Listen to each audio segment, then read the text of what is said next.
burungnya masih ada dan telurnya, berarti Anda ini tidak meyakini.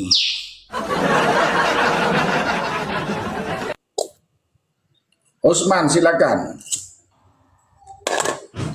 Iya, assalamualaikum warahmatullahi wabarakatuh. Salam. Waalaikum. Ba'alawi bukan duriah Nabi. Masyaallah.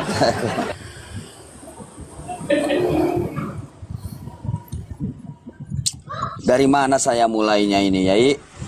Dari siapa yang tidak meyakini karomah Ba'alawi akan hilang burung dan telurnya, itu ada kitabnya. Iya, kalau itu kan udah dibahas sering sama Kiai dan itu benar tertulis dalam kitabnya kualat itu. Tetapi kan yang lebih saya soroti itu kan perkataan dari Ketua Robito, yaitu Topik Assegaf. Dia berkata, barang siapa yang mengikuti hadis, mengikuti Al-Quran, tapi tidak mengikuti Habib, itu sesat. Ditambah dengan ditemukannya tulisan dari leluhur mereka ini ya seperti ini ya. Tidak meyakini atau tidak mengikuti Habib, maka jakarnya akan hilang atau tititnya itu ya, bisa dibilang seperti itu. Dan yang saya rasa ternyata mereka itu berdusta, terstruktur, sistematis dan masif. Dituliskan di kitab-kitab mereka oleh leluhur-leluhur mereka. Dan akhirnya, nah anak cucunya ini memanen dari semua tulisan-tulisan ini. Kan kita ini ya, tradisi santri-santri di Nusantara ini, setiap ada hukum atau apapun itu, jika itu termaktub atau tertulis di kitab-kitab yang sudah ada sejak dahulu, maka itu akan diikuti, diambilnya dengan dengan ucapan-ucapan ulama gitu, dimasukkan ke perubatan ulama dengan kaul-kaul para ulama yang lainnya gitu. Ya terstruktur, harus diakui terstruktur, sangat rapi. Tetapi apapun itulah, mau dikatakan rapih kayak mau apa kayak ya, yang penting serapi-rapihnya gitu, apa bangkai ditutupi akhirnya akan tercium juga. Dan inilah yang terjadi pada nasabnya Ba'alawi. Serapih apapun mereka menutupi kebusukan mereka, ya alhamdulillah akhirnya terbongkar juga. Dalih mereka kan sebelum polemik nasab ini datang, mereka datang ke Nusantara itu tujuannya untuk mencetak ulama. Dan itu dikatakan di orasi-orasi mereka. Semua ulama Nusantara itu yang mencetak mereka. Tetapi kalau kita mau berpikir dan meneliti, apakah ada dari klan Ba'alawi yang menjadi imam besar di Masjidil Haram? Tidak ada masa iya alaihem kayak begitu bacaan Fatihah imam seperti si Umar Hafiz kayak begitu, nggak mungkin. Jadi omongan mereka datang ke Nusantara untuk mencetak ulama itu cuma dusta, cuma bentuk propaganda mereka untuk membesarkan panggung mereka agar banyak yang mempercayai mereka datang ke Nusantara ini dengan niat baik. Padahal yang kita ketahui mereka datang ke Nusantara untuk menguasai tanah kita, tanah Nusantara tercinta kita ini. Ya, yang seperti yang kita ketahui lah, sebelum ada polemik nasab ini, di setiap mimbar, di setiap kesempatan, mereka selalu mempropagandakan kalau tanah Jawa ini bintu Tarim, tanah Jawa ini milik Aulia Tarim. Ya, tujuannya tidak lain dan tidak bukan agar suhroh wal istifadoh di zaman kita. Nanti anak cucu kita akan kena getahnya. Karena sudah suhroh wal istifadoh di zaman nenek kakeknya ini kalau tanah Jawa ini milik Aulia Tarim. Jika mereka minta datanya, faktanya seperti apa, lalu akan disodorkan video-video, bukti-bukti. Seperti yang mereka tunjukkan sekarang.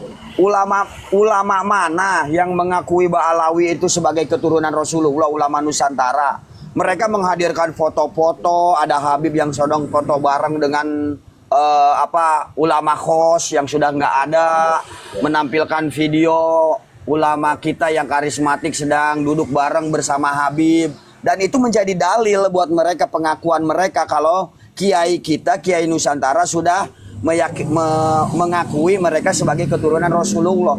Padahal tidak, ulama Nusantara itu ya menghormati, jangankan pada Habib, Belanda yang jelas-jelas non muslim datang mau menjajah aja dihormati, karena kita menghormati sesama manusia dari sisi kemanusiaannya. Apalagi Ba'alawi ini datang ke sini mengaku sebagai umat muslim, mengaku sebagai keturunan Rasulullah. Padahal kan kalau kita melihat dari genetiknya mereka itu jelas haplogrupnya G, yaitu Yahudi Askenazi, yang dimanapun dia berada mereka akan merusak. Mau datang ke negara dia merusak, Palestina kan. Ya mungkin seperti itu aja dulu Yai. Ini saya kurang persiapan dan lagi ada kesibukan sedikit Yai. Ya terima kasih Usman, Masya Allah Usman adalah penjuang. Mohon maaf kawan-kawan yang di bawah, serentak ya, di tap-tap serentak ya, serentak di tap-tap biar kuat roomnya, biar menjadi edukasi kepada masyarakat. Terima kasih. Oke, kita sambut kepada Kakung. Assalamualaikum Kakung. Monggo. Waalaikumsalam warahmatullahi wabarakatuh. Gini Yai, kenapa mereka kok nggak bisa menjawab atau dari mana sumber-sumber mereka mencangkokkan nasab mereka ke Nabi kita Muhammad Shallallahu Alaihi Wasallam? Itu dikarenakan di dalam salah satu kitab menyebut nasab Ba'alawi itu dimulai dari leluhurnya yang katanya ketika sholat itu ada bacaan assalamualaikum ayuhan nabi warahmatullah, terus dia mendengar katanya Nabi menjawab waalaikumsalam ya Syekhuna Asy Ali bin Alwi bin Muhammad bin Ubaidillah bin Ahmad bin Isa bin Muhammad bin Isa bin Ja'far Shadiq bin Muhammad Bakir bin Ali Zainal Abidin bin Husain bin Ali bin Abi Thalib, gitu katanya Yai. Nah, masalahnya apakah itu ya benar omongan orang itu? Jangan-jangan nanti halusinasi atau dia lagi setim maupun gimana gitu ya. Nah itu ibarat yang saya tampilkan itu, saya pun nggak mengada-ngada, ini saya baca ibarat itu. Monggo. Punten Jaya Abbas, dalem mau tanya ke Kungi, ke Kakung nih. Pareng boleh Yai? Nggak boleh takon harus mawon.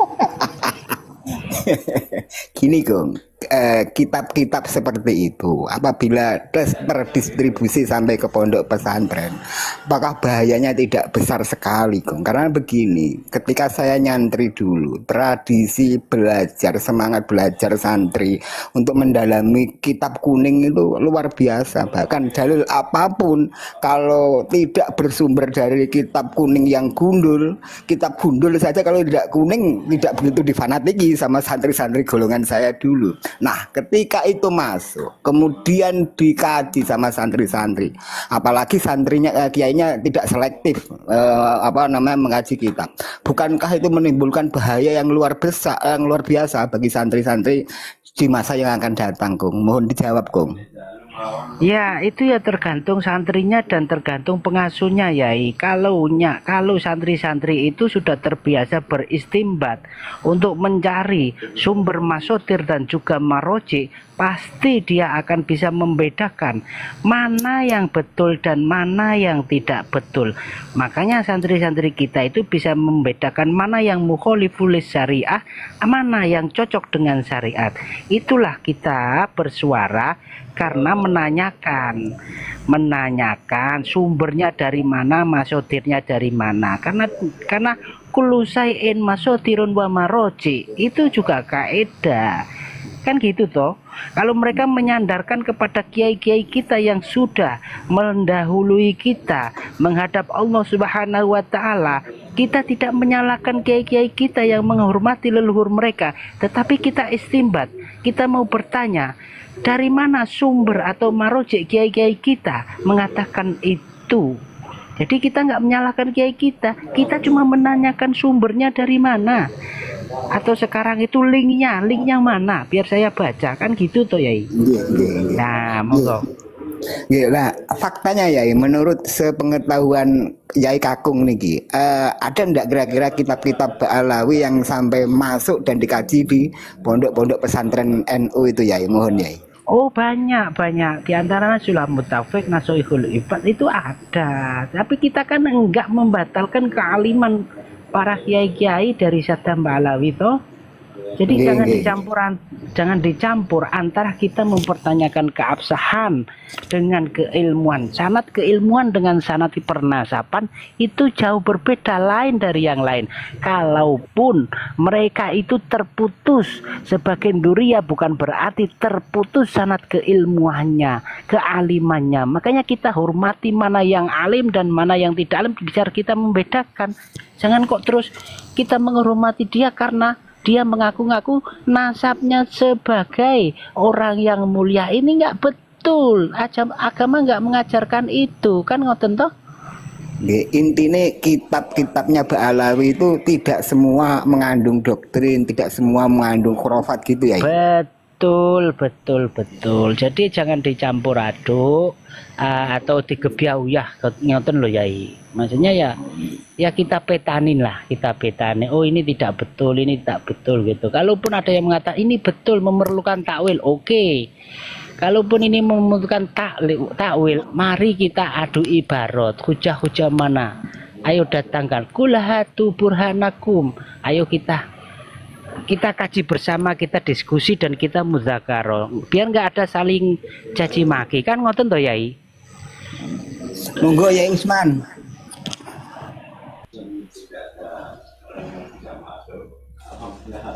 Yai Usman.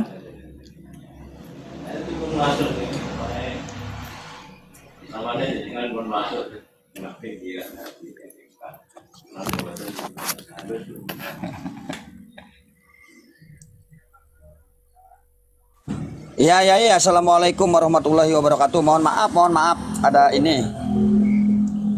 Aduh, kenapa Yai? Nggih, pandangan jenengan tentang kitab-kitab Ba'alawi yang banyak, yang ada yang beredar di kalangan pondok-pondok pesantren Nahdliyin itu, sikapin jenengan bagaimana? Ya wajar lah, nggak apa-apa sih. Kan dulu zaman Belanda percetakan itu dikuasai sama Belanda dan dari antek-antek Utsman bin Yahya. Siapa tahu saja kan kita ya berhusnudon aja ya kita sama ulama-ulama Nusantara. Siapa tahu itu kitabnya ulama Nusantara lalu dicetak terus disebut lalu ditulis atau diganti penciptanya dari Ba'alawi. Kan begitu kerjaan mereka, kan begitu Yai. Berhusnudon aja kita sama ulama Nusantara. Siapa tahu apa kitab apa itu yang beredar di kitab yang diajarkan yang ada manuskripnya di ini di Pak Yai Ninja Hattori itu kan bikinan ulama Nusantara. Kitab apa, Sulamut Taufik kalau nggak salah ya. Mohon maaf. Ya, Sulam Taufik. Kan itu manuskripnya ada di Ninja Hattori. Itu perbedaan angka tahunnya berbeda dengan Sulam Taufik yang beredar di pesantren-pesantren sekarang. Bedanya hampir 100 tahun. Nah, mungkin di situ kita wajarlah kita curiga kepada Ba'alawi karena mereka itu sangat mahir dalam memalsukan. Iya, 200 tahun perbedaannya. Dari manuskrip Sulam Taufik yang tertulis di manuskripnya sama kitab yang beredar di pesantren-pesantren itu kan berbeda angka pembuatannya. Jadi saya curiga di situ ada manipulasi data agar Ba'alawi ini terlihat pintar seperti itu. Kan kita tahu makam Ahmad bin Isa aja kan sudah ada di Irak sana, tetapi mereka bikin lagi yang palsu di Hadramut, Tarim sana. Atau yang sekarang kan udah jelas-jelas Jatman itu ada di PBNU, mereka bikin sendiri Jatma. Kalau Dan itu pun mereka bikin sendiri setelah ketahuan kan berdirinya PBNU dari buku Cahaya Nusantara itu ada keterlibatan seorang Habib. Itu palsu juga. Di situ kita ada kecurigaan. Ya, mohon maaf kalau salah, kalau asumsi saya salah ya. Tetapi kita bicarakan dengan apa yang terjadi gitu. Kita tidak melebih-lebihkan dan tidak mengurangi. Mungkin seperti itu aja, Yai. Mohon maaf ini saya ada kerjaan sedikit ini. Sedikit menyimak aja sayu-sayu gitu loh. Assalamualaikum warahmatullahi wabarakatuh. Waalaikumsalam, monggo. Semuanya selamat Hari Santri Nasional. Begini saudara, kenapa dirayakan Hari Santri ya? Karena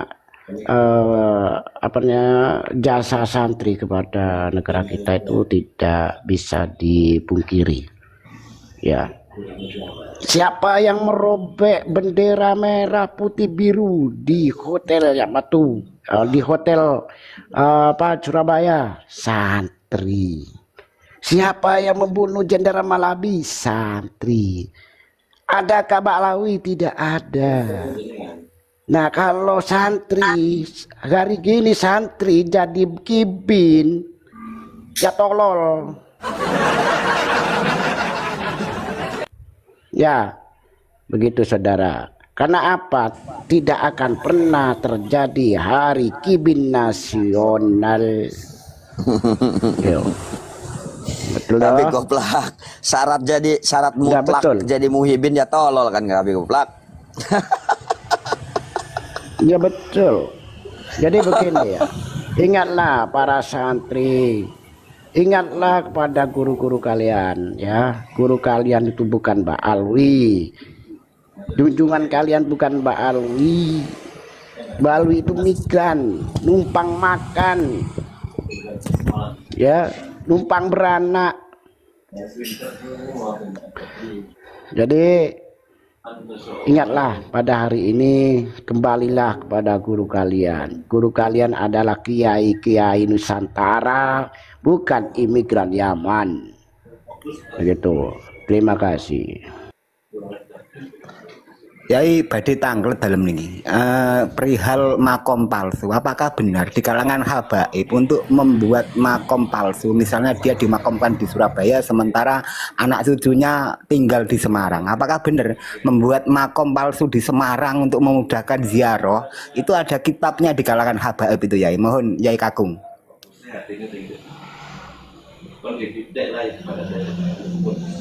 Ada Ki Anjas punya kitabnya. Dan ini ada tamu yang nggak ada namanya. Ini siapa ya ini ya?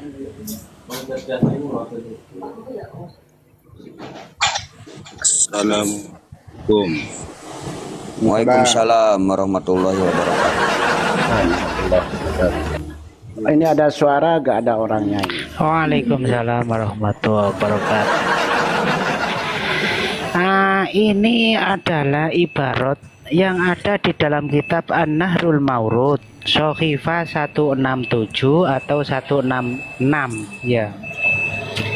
Wa kana yakul yang bagi liman ajaza, yang bagi diperbolehkan liman untuk seseorang ajaza yang tidak mampu an ziyarati ba'dil auliya, untuk menziarahi sebagian daripada beberapa wali, wal auli wal ambiya. Hah? Pakai bahasa Jawa nggak paham.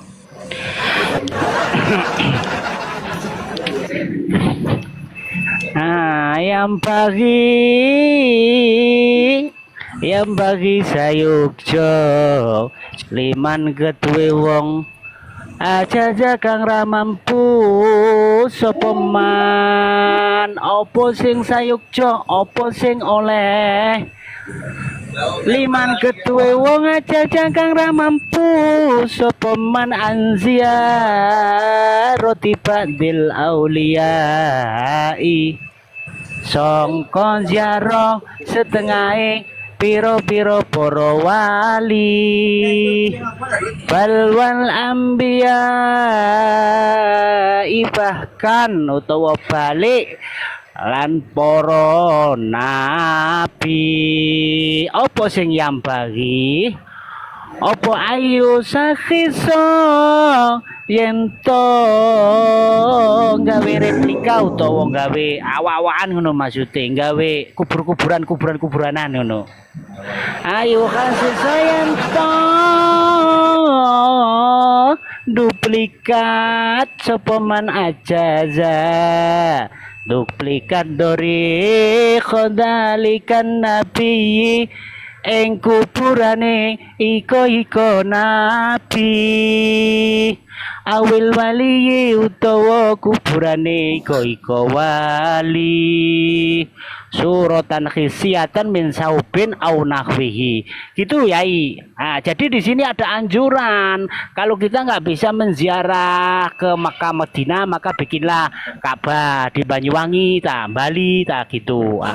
Jadi replika itu jadi kalau jenengan nggak bisa ziarah ke makamnya Syekh Abdul Qadir, bikin kuburannya Syekh Abdul Qadir di Malang. Nanti yang di Surabaya bikin di Surabaya, yang di Semarang nanti bikin di Semarang. Gitu katanya itu. Monggo yang lain. Iya, ini sebenarnya begini ya. Ini replika ini kan besar ya. Bisa diperkecil, hanya menyerupai saja. Lambat laun jadi souvenir, dikesak, jadi gantolan kunci, makam-makam itu. Enggak Gitu begitu loh. Pak Habib. Jadi mereka itu ya salahnya dari mereka. Mereka membuat replika itu biasanya lebih megah dari makam aslinya. Seperti yang kita lihat Sumodiningrat. Ya kan? Itu kan mereka membuat yang palsu itu lebih hebat, lebih megah dari makam yang aslinya. Itu kan luar biasa. Itu tujuannya apa? Ya agar apa ya? Agar lebih banyaklah pengunjungnya ke makam yang palsu itu. Lebih megah dari makam-makam aslinya. Itu luar biasa itu cara-cara mereka itu. Tujuannya apa sih memalsukan makam itu? Tujuannya yang harus kita perdalam itu apa? Begitu. Apakah untuk menguasai sebuah daerah? Apakah untuk menguasai leluhurnya dan keturunannya? Seperti Sumodiningrat kan yang jadi bin Yahya itu ya. Ya, apakah seperti itu? Apakah cuma untuk mengaburkan sejarah dan untuk mengambil keuntungan sesaat ya, keuntungan dalam hal rupiahnya itu loh, dari kotak-kotak amalnya itu kalau ada yang jarah banyak cuannya, apakah cuma di situ doang? Ternyata tidak ya, untuk masa depan. Jadi suatu saat nanti kita tidak ada, nah daerah itu akan menjadi kekuasaan mereka karena yang babat alas itu ya leluhur mereka di situ. Buktinya mana ini makam-makam leluhur mereka sudah ada di situ. Seperti itu. Dan kalau melihat ajaran karya mereka ini cuman ya apa ya disebutnya ya, alibi kalau bisa, alasan argumentasi agar menguatkan mereka membuat makam-makam palsu itu. Ya seperti itu. Padahal dibalik semua itu kan ya naudzubillah min dzalik kita. Ya monggo silakan. Iya benar. Itu kan pola-pola yang mereka lakukan. Sehingga di setiap daerah yang mereka buat makam palsu itu adalah pola untuk menguasai lini-lini daerah-daerah yang mereka ingin kuasai begitu.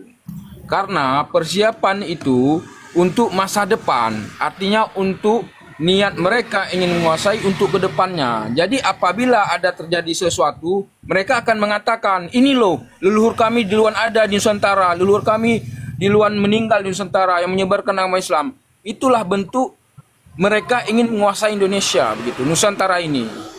Maka pola itu memang berkelanjutan. Nah, seperti saya katakan tadi, dengan adanya tesis Kiai Imad, maka satu persatu pola tersebut ataupun niat mereka ingin menguasai Nusantara ini terbongkar dengan adanya makam palsu, dengan adanya pengklaiman penguburan sejarah, begitu. Jika ini dibiarkan, maka akan berkelanjutan ke depannya. Siapa? Anak cucu kita yang akan merasakannya. Apa yang mereka rasakan? Ya mereka akan merasakan menjadi budak di negeri sendiri, itu yang pertama. Yang kedua, mereka harus patuh dengan aturan-aturan yang dibuat oleh kaum Balawi sendiri. Begitu. Karena apa? Mereka bukan hanya menguasai Nusantara, tapi mereka akan berusaha membuat hukum-hukum yang ada, merubah hukum-hukum yang ada di Nusantara ini. Walaupun tidak mungkin, tapi memang begitu. Kita lihat cara permainan mereka, pola mereka sekarang ini. Begitu loh. Maka marilah coba kita berpikir ke depan. Berpikir ke depan untuk masa depan saudara-saudara atau masa depan anak cucu kita nanti. Begitu. Ya, dari saya begitu. Terima kasih. Gini ya, dengan berbarengan semacam itu, meskipun itu bukan tindakan pidana, tapi kan membahayakan bagi umat ke depan itu. Nah, yang saya sesalkan sampai sekarang, kenapa kok MUI tidak membuat daftar push kitab-kitab yang dilarang beredarnya, kok diam saja gitu loh terhadap itu. Ada apa dengan MUI gitu loh? Kok tidak membuat press release kitab-kitab yang dilarang untuk dipelajari, padahal belajar kitab semacam itu untungnya apa untuk kebaikan bangsa ke depan gitu. Kalau tanggapan saya MUI begitu ya, kembalikan lagi, kita harus sadar betul Ba'alawi menguasai setengah muslim di Nusantara ini sudah berjalan hampir kurang lebih 140 tahun. Dan yang mereka incar itu yang besar-besar, PBNU, khususnya MUI itu kalau sama Gupron itu kan sangat cepat sekali. Sangat cepat sekali. Tetapi kalau pada Habib yang mengatakan Mandra buka Habibi Abdullah Al-Haddad dan umrohnya ke Tarim, apalagi pakai mukodam itu mi'raj 70 kali, kan diam saja, seolah-olah menutup mata. Ya itulah bukti dari mereka sudah terlalu lama di Nusantara ini, dan memang sangat enak jadi cucu di Nusantara.